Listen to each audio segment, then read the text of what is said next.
I better learn to accept the goodness that's trying to come into your life and stop letting your past trauma block you from being able to access and keep. And I'm going to say that right now. We love to talk about getting here, but we love to talk about how these men, ain't no good men out here who want to keep a relationship. These men ghost, these men do this, these men. But one thing about talking about these men that don't take accountability for what we do, all right, and by we, I'm talking about women and feminine energy men.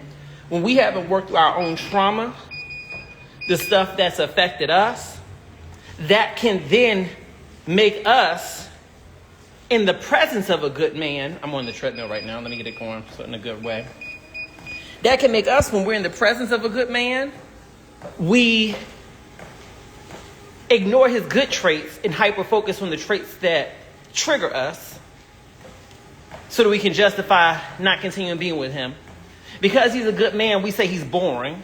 That's another thing we do. Or for that matter, won't even be attracted to good men. Because we are so accustomed to defining love through struggle and pain. If a man ain't bringing struggle, pain, confusion, and open questions, we don't want him. Or you get in a good relationship and you so strict. You got so many rules, so many quote unquote boundaries, and boundaries are not a bad thing unless they block your blessings. All right? Hey, Annie. But we have so many boundaries that are really not boundaries, but they are as unprocessed trauma, manifesting in the form of rigidity and inflexibility that no man within his right mind would even stick around to deal with that. Let me move this thing up. Okay, getting here. Let's talk about it real fast. One thing about me is I ain't going to sit up here on here and just support y'all's choir of talking crazy about men. There's a whole lot of them out here who deserve that. And we have more than enough time to talk about them. But that ain't always the case. You see what I'm saying? You see where I'm going with that? Get in here. Write your questions in here. I'm going to answer what I want to answer. I'm going to skip what I don't want to answer. If I don't see your question, I don't see your question. Okay? Oh, and let me just tell y'all this. On this live, this is the democracy of Malcolm. You hear me? That's me. Democracy of MJ. With that said, if you come on here and say anything out the side of your neck, baby, I swear to God, I will block you so quickly. What you think this is? The County Gazette? Where every opinion counts? Nope. The only opinions that count are the ones that don't offend me or the people who are on here looking for support and living their best life. All right? It's just my opinion. Well, it's just going to be your opinion when you blocked. Okay? Anyway, y'all, get in here. But I'm serious about this. I think one of the things about dating and relationships, why a lot of women say, I'm just not going to date at all. I'm good being single. As if somehow or another it's some badge of honor. As if somehow or another, as you say that Destiny's Child, independent women starts playing in the background. And you sitting there privately.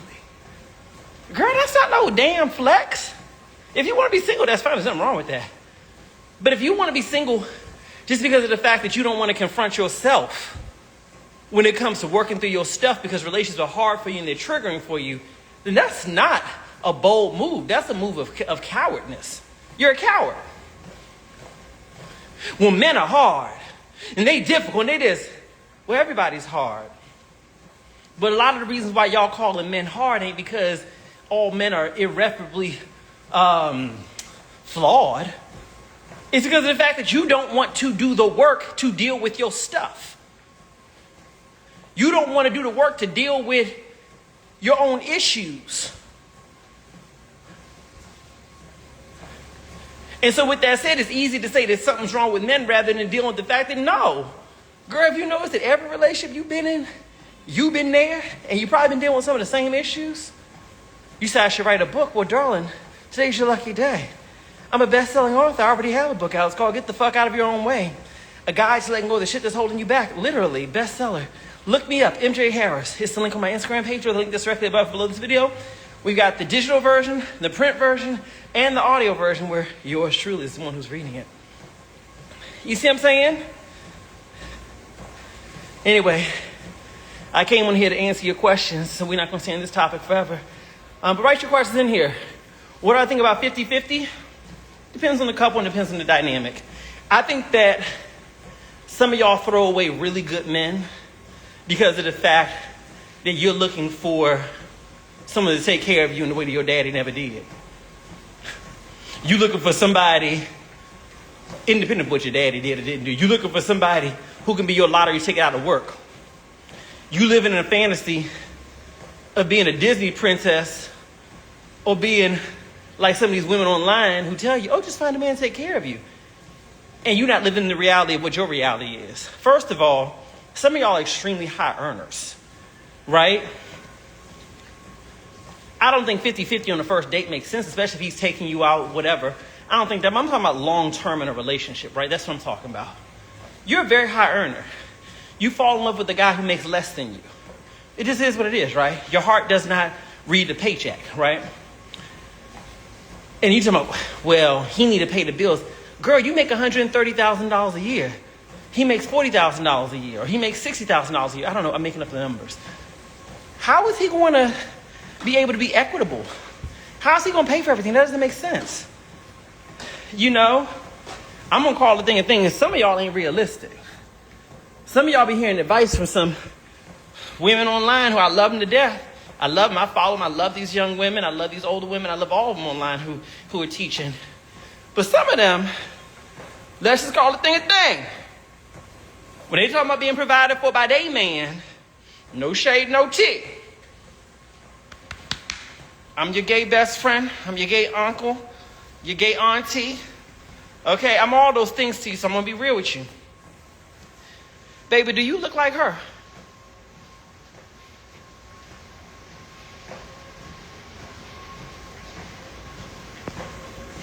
Do you look like her? She's talking about, my man takes care of all my bills. I've never paid a bill. Men just pay money, just spend money on me. I've never had to pay a bill, blah, blah, blah, blah. She is right. She's not lying to you. This is not a criticism of her at all, or women who have that type of lifestyle. But let's be real, there's certain privileges that some of us have that others don't have. There's some privileges that you have that others don't have. We all got our own set of privileges, and they don't always mirror one another. He should be paying all my bills.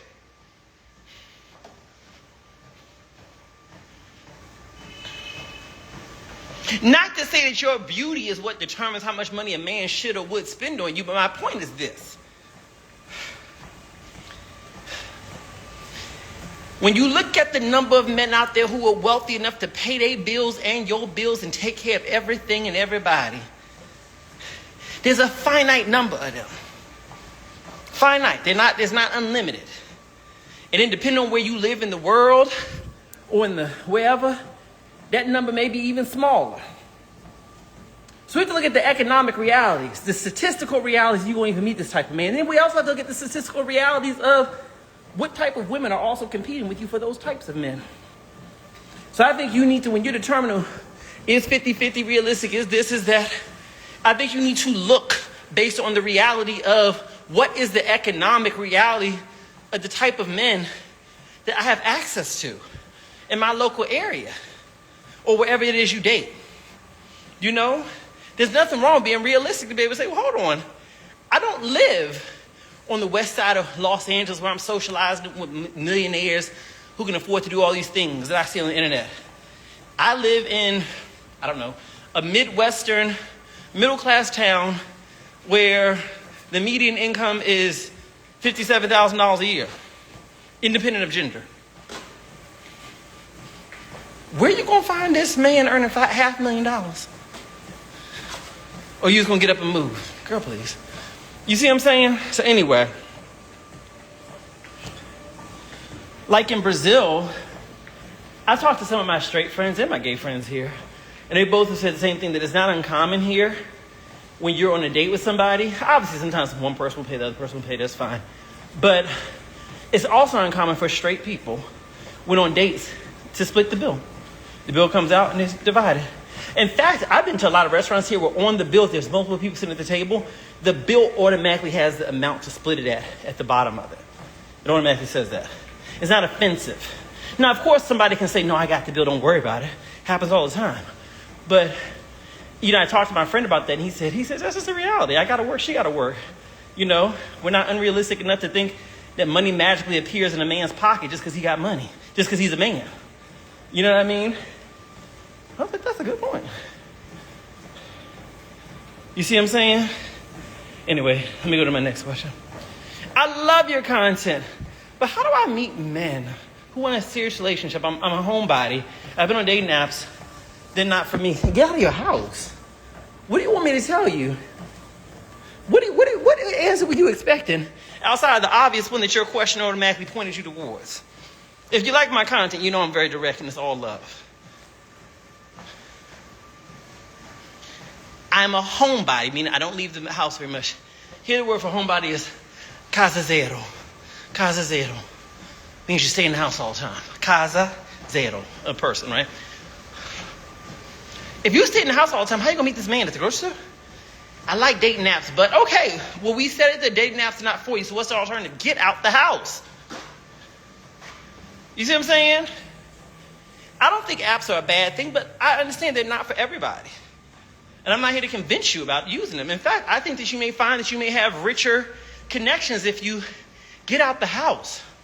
Sign up for some activities that may interest you. Here's the key. Where the type of men that you think you want would be. Some of y'all be like, I'm going to get out the house when you sign up for activities with a bunch of other women. Well, unless you're a lesbian, and that's cool too, that's probably not the best use of your free time if you want to do something where you may have a high likelihood of meeting a potential partner. You need to be around men. Child, when I was in college, I learned that lesson quick. And it wasn't even on purpose. I was in college, and they had different jobs available. I was trying to get me a little job. It was like my first, second year in college. And when I went to the place on campus to look for a job, where they had the jobs listed, the only jobs that were listed were all in sports and athletics. I was like, I'm not into sports like that. Not back then I wasn't. So I was like, oh my God, I want to get like a job working like in the library or like doing like admin kind of work or something like that. Like, I'm like, I can do that. So they had this one job open, and it was like to be an official for some of the basketball games. Like not the official, but like to like assist the person, like just sit on the side and whatever. I don't know what I was supposed to do, right? I can't even remember it. And it occurred to me, I was like, when I'm not in class, more I have to be working. At the time I was single. And it was just like, you like masculine men.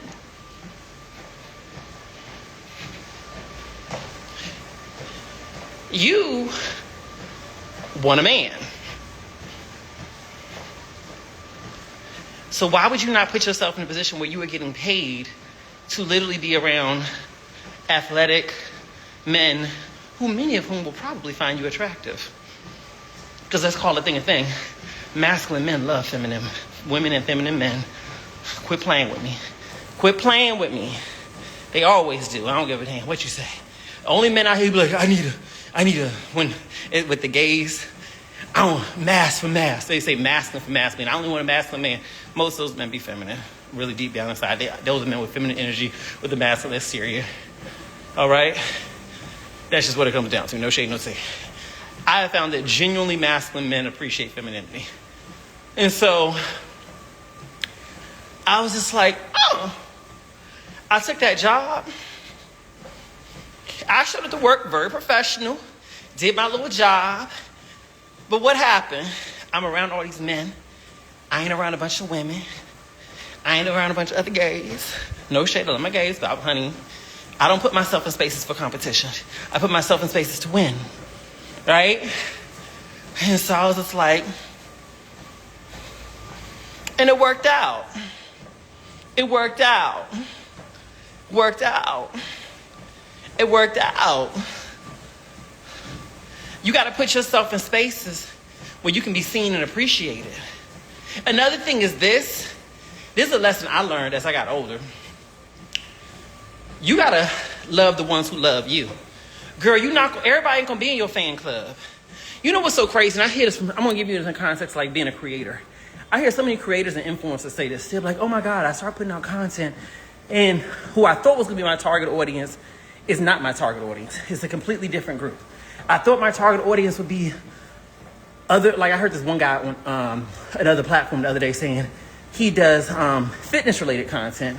And he's like, he thought his target audience, or the people who respond to him, would be other straight men, just like him, who are like working towards fitness goals. He doesn't talk about sexual orientation or anything like that, but he just assumed that, right?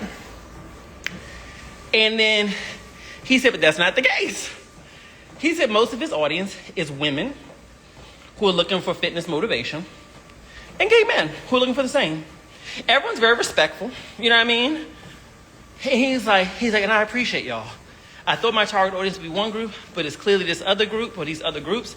And so I cater to them. And now his page is growing tremendously. It's the same thing when it comes to dating. You may think that you have a type, but your type is really irrelevant if you're not your type's type. You see what I'm saying? If you're not your type's type, it's really irrelevant. You know? You may like this kind of man, but what about the kind of men that like you? And I'm not saying you got to go for everybody who likes you, but I am saying pay attention to that. One of the things I started to discover, once I got out of college, I was in a relationship during college, during like the second half of college, it lasted for a couple years after college. After that ended, I moved back to the DC area to work and everything like that. That's where my family was. And I started hanging out more, going to different events and stuff like that. And the kind of men that I liked were the kind of men who I met in college. I like the athletic, masculine, guys in my same age range, right? Very attractive, right? When I got to DC, yeah, I attracted some of those guys, but honestly, what I found was a lot of them was chasing each other. In that demo in DC, it was so different. Those kind of men wanted each other, right? Gym rats wanted gym rats. Not to be derogatory, but that's what it was. I was like, well, that's not me. I'm soft and supple and sweet and pretty, right? And so I started hanging out. What I started to notice was the men who ate me up, who loved every piece of me. You know who it was? I was probably like 24. It was like men in their late 20s, early 30s, sometimes up into 40. Very successful. And so I'd be out and about with my friends, and it'd be an older dude coming up to me. At the time, older was 35 when you're 25, right? Coming up to me, hey, how you doing? You're very attractive, and you're very intelligent. I love the way you speak. They're complimenting on stuff that these young dudes never would compliment me on, even notice about me, right? Let me take you out. Baby, my dating life was pristine because I leaned into the ones who leaned into me. These men who, in some cases, was 10 years older than me, guess what? They cherished me. I wasn't sitting up here holding my breath waiting for a text back. I wasn't dealing with immature BS from the stuff that I would have dealt with if I was pursuing the kind of men who were my quote-unquote type. No, I chose the ones who chose me. And some of those men had very high-ranking professional levels. I got jobs. I got my career started because a lot of those men helping me out. It was like, hey, you go on a date with a guy? And he's like, hey, what are you doing in your life? Because here's the thing we know. Masculine, mature men, honey, they want to elevate you. I be trying to tell y'all, find yourself a masculine, mature man. He wants to elevate you. What's yours is his. He's going to give you access. You sit on a date, what you doing in your life? I'm working this, I'm working that. Really? Yeah, I would like to get a job. It's also, I've got a buddy over there, a frat brother over there. Yeah, let me give a call. Yeah, send me a resume. I'll tell him to give you a call. That's his flex. His flex is upgrading you. He flexes by upgrading. He don't give a damn about no six-pack abs. That six-pack abs is not going to get you a six-figure salary. You better quit playing. Quit playing, honey. Quit playing. Honey, I got good jobs. My first big job was because of a dude like that. He was so sweet. I told the story about him. You know what I'm saying? When I started my insurance business, it's because of another gentleman who encouraged me. There's two of them. One of them I was getting to know at the time. We weren't dating, but he was encouraging me. He's like, you can make a lot of money doing this. I got a homeboy who did the same thing. He was more mature than me. He was older. He's like, you should do it. He encouraged me, so I did it. Him and my grandmother, but he was like really pushed it. Then, once I got my business started, one of my first big clients, actually most of my first big clients came from men in that community. Men who were, in most cases, 10 years, 15 years older than me. I wasn't dating all of them, but these were the kind of men who appreciated me. Some of them may like me, whatever. But they were old enough, mature enough to respect their boundary. And one of them who I was actually in a relationship with, honey, he owned a company. He owned a company. And he was like, I need you to help me with getting this, that, and the third in place in terms of insurance for myself, my employees, blah, blah, blah, blah, blah. So while other new life insurance producers was chasing down individuals, like trying to get this person signed up, trying to get that person signed up, and I respect that hustle because we all got to do what we got to do, I wasn't in the same place as my peers who were just starting off in the industry like me. Because I had these men who owned businesses. Well, my partner at the time who owned a business, he's like, here, we're going to put this whole contract under you. You're going to take all of it. And I have a homeboy, I got a frat brother who also has a business. You need to talk to him too. So I'm stacking. I'm not doing one client a week, honey. I'm doing 45, 50 clients in a week. Why?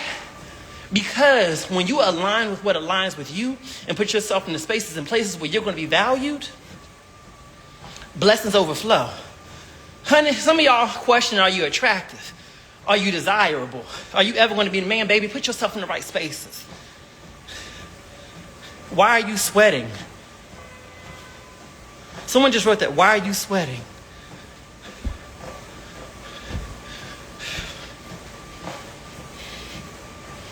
We're going to have to work on your deductive reasoning based on the movement of the camera, based on the type of clothes I'm wearing, based on the fact that I am sweating profusely. What might I be doing right now? Class, let's give her some multiple choice questions. I love you, darling. It's no offense. You gotta talk to them like you talk to your teenager sometimes, like, no, I'm joking. Anyway, I'm working out. Obviously, I'm working out. What do you think I'm doing? Baking a cake? Love you, baby. But no, for real. If you want to meet a man, put yourself in the type of spaces where men are going to be, and specifically the type of men that find you attractive. But I just don't want the kind of men that want me. Then, girl, do you want to be single? Do you want to be single forever? You better grow up.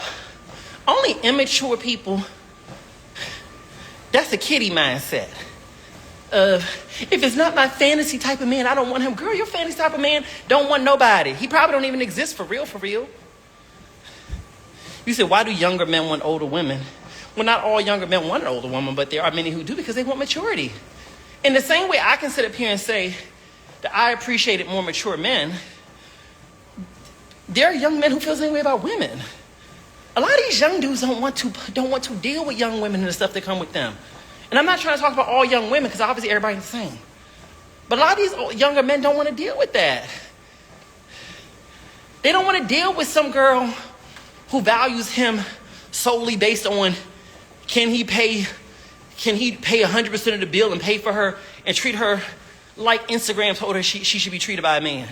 There's some men out here who don't want to deal with the immaturity. They don't want to deal with that. They want to deal with somebody who's further along in their career. They want to deal with someone where the pillow talk can be things that may elevate him. Y'all be undervaluing yourselves as mature women. There are a lot of men out here who they want a woman who can elevate them. Not to say that you are sitting up here lifting him, but like he's on his path that you're further along. He wants your knowledge. In the same way we like to lean towards men who can pour into us, why wouldn't they want the same thing? These men are not all dumb, being led around by their second brain, if you know what I mean. A lot of them are very intelligent, and they understand that for the long term, some of them like, I want to be with somebody who can actually be the type of person who, if I were to have a child with them, this is the kind of person I would want raising my child. It don't matter how good the girl look in a little skirt or some tight pants, or how good she do her makeup. That ain't the thing that's going to make her a good mother or a good partner. You know what I'm saying? And so a lot of men who got sense like that, because y'all be telling me, child, I'm 39, and this man 29 like me. That's too young for me. Girl, is he mature?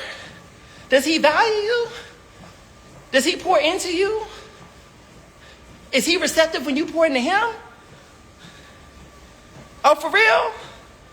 But you want to deny him so you can chase after these 39-year-old men who chasing after 29-year-old women, huh? Who don't want you or don't see you. And you want to talk about how there ain't no good men out here, but the one who do want you, you don't want. Not because he's not attractive, but because he doesn't fit the stereotype you've created in your mind within your fantasy of what you think they should be. Girl, no.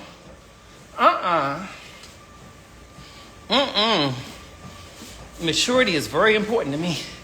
Maturity is very important to me. You can't be dumb. You got to be very smart. I don't rock with you if you're not smart. Honey, I don't rock with you. Remember years ago I was dating a guy, he said to me, he had less money than me. And I said, he said, is it a problem that I got less than you? I said, no. He said, why not? I said, because you're intelligent. I'm attracted to intelligence. You're highly intelligent. And an intelligent man will always make more money when he's positioned with the right opportunity, he positions himself. See, I'm just further along in my path.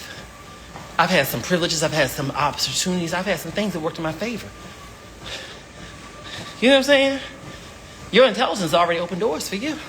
It's going to open even more. You see what I'm saying? Honey, send me a smart man. That's what I love. And hypothetically, if I were in a relationship, he'd be a very smart man. No, I like a smart man. I need a smart man. You better be real smart. I don't care about your six-pack abs. How masculine you want to act. I don't give a damn about none of that shit. Honey, that don't pay not one bill. That does not hold me at night. Okay? That does not give me money-making advice. I need that good pillow talk.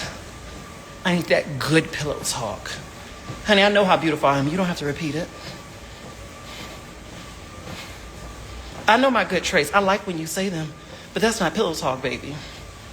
Pillow talk is, hey, have you thought about marketing so-and-so? I'm like, really? Tell me more. What are your thoughts on it? What should I do? Yeah, I have a friend who blah, blah, blah. You should talk to them, really. Put me in touch. You see what I'm saying? You ain't got to be a gold digger when you confident in your own self. Because it's just position me. And so anyway, in my earlier days of dating, that was something I was very conscious of. Give me a smart man, a mature man who can help elevate it. I can love you down, baby, but is my life better as a result of being with you? Not because you're paying no bills for me, but because of the knowledge you impart upon me.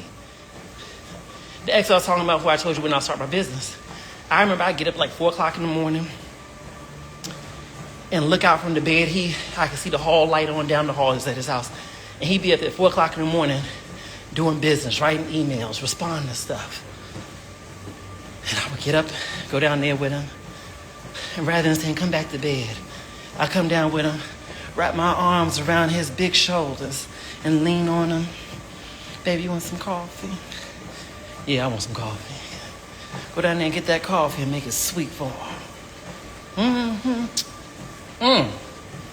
Then come back up in there and say, baby, what you working on? And he explained it to me. Really? And what you gonna tell him to do? Why you responding to them like that? What's your logic? Ooh, for real? So I guess in a situation, if I'm ever in that situation, that's how I should deal with it, huh? Yeah, that's how you should deal with it. Now after a while, I just sit there right beside him, leaning my head on his shoulder, watching him do all his work. Watching him respond to emails. Sometimes I'll be reading the stuff right alongside him. And I'm like, baby, you see that? Look what they just said. And I'm not just here to receive, I'm here to give. Baby, you see what they just said? What you think about that? I don't know, that sounds like they trying to cheat you. Don't let them cheat you, baby.